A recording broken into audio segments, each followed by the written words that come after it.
Well, when commercial leases are signed, a bond is required, often a very hefty bond, which ties up critical cash. It's actually a pretty big burden for many businesses, which can have tens, if not hundreds of thousands of dollars tied up in a bank guarantee with no real end in sight. eGuarantee solves that problem by offering a commercial lease bond for a monthly fee. It has just raised $5.5 million, and its executive chair, Ellis, joins me now. Stephen, welcome. Did I sum that up correctly? Pretty much. Yeah. No, that's pretty much what we do. It's interesting. Bank guarantees have been around for decades as the only form of lease security behind a commercial lease, whether it be logistics, retail, commercial offices. And that's become the norm, and it's issued in a paper form, generally speaking. So now, in today's world, people actually have to go and get a bank guarantee in a paper and form and give it to the landlord. And that's traditionally, and a lot of the banks, the major banks, are still doing that today. But that's not the real problem. The real problem is that a lot of bank guarantees require the tenant to provide cash to support the bank guarantee. So that's working capital that they could otherwise put into their business. eGuarantee was set up by a colleague of mine, Cedric Fuchs, who was the co-founder of Charter Hall, which is now the largest REIT in the country, and has been obviously, has an in-depth knowledge of the commercial market, and cited this as being a problem for tenants, and thought, no, why aren't we putting more money back into the marketplace? We can do by giving the tenants the opportunity to use their capital more effectively. And so our product, we're not looking for any collateral. We do assessment on the tenant, and then the tenant basically pays us an annual premium, which is at a competitive rate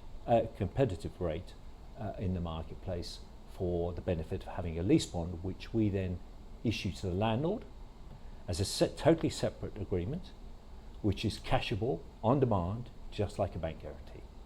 Interesting. So I would also imagine, just by what you have alluded to, that this is all done minus the paper, minus the trip to the bank? Absolutely, absolutely. I mean, the world's moving towards a digital platform, so absolutely. It's all done online, the application form's done online. We capture information about the tenant, and then we do an assessment as to whether or not they qualify, and if they qualify, we can give them an uncollateralized product. Mm-hmm. So what is this money being raised for? So we've grown the business significantly over the last 18 months. In fact, over the last 12 months, we've grown it 338%. And we are generating income, but we need to expand the business and accelerate that growth. So that's what the money's being used for, is to accelerate the growth of the business. We see a big opportunity right now to do that. And is that opportunity primarily in Australia? Primarily in Australia, although we're doing deals in New Zealand as well. The opportunity actually is to take it global, ultimately. But at the moment, we're focused on Australia and to a certain degree New Zealand. And it's my understanding that one of your existing investors has taken a bigger stake. What does that mean? I mean, in terms of impact on future growth and opportunities? Well, they've always had a significant stake in the business, and we had a number of shareholders who were part of the original formation of the business, seed shareholders. And so Correlation, who's the major shareholder now, has taken those smaller shareholders out. Some of the original shareholders, like Cedric and myself, are still involved in the business and still have an interest in the business. But they've taken a significant interest now and have taken the majority interest, which is good because we've now got more of a mandate to push forward with the growth of the business. So what do you work on first? I mean, you've raised this money successfully. It's not always easy to raise that type of cash in Australia for this type of a business. So what now? So really the hardest thing for us is getting market adoption. getting the landlords to accept the product as an viable alternative to a bank guarantee. And I should mention that our product is backed by HDI, which has the same Standard & Poor's rating as the Commonwealth Bank. So it's a massive company. Getting that accepted by the landlord. Remember, a lot of landlords are used to having a bank guarantee, so they're saying, this is new, haven't seen this before. We've got about 110 landlords now on board with the product, accepting it, but there's a lot of landlords out there, and every time someone applies, invariably there's a new landlord we need to go and talk to. At the same time, we need to get the word out there to the business world that there is a product out here which you can use to enable you to get capital into your hands, your money into your hands that you can put into your business.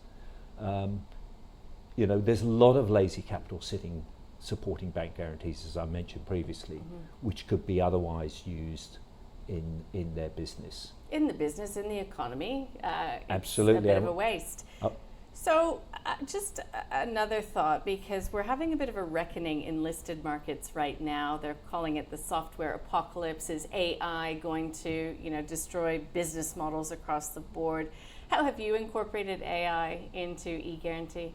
Well, I think AI is going to be critical, actually. I mean, we see it in the assessment process, particularly with regard to businesses applying online.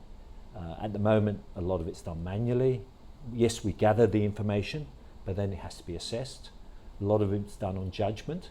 AI is going to do all that in the future. I'm actually enthusiastic, but also wary of where AI is going to take us in a general sense. It's going to take a lot of jobs, but it's also going to create jobs, I hope.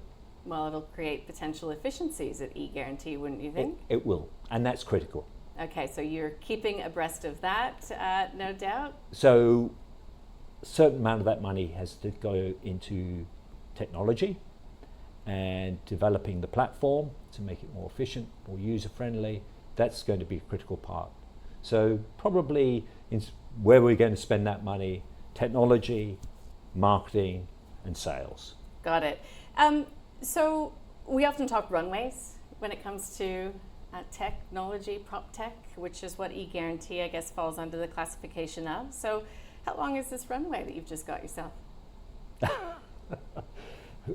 Look, I'll be honest with you, I'm not quite sure, but I mean, the money that we've raised now will take us to, we won't be looking to necessarily raise any more money in the future.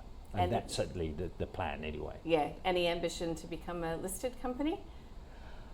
I think I think that ultimately my major shareholder may want to take ownership of the business, but that's a discussion for them.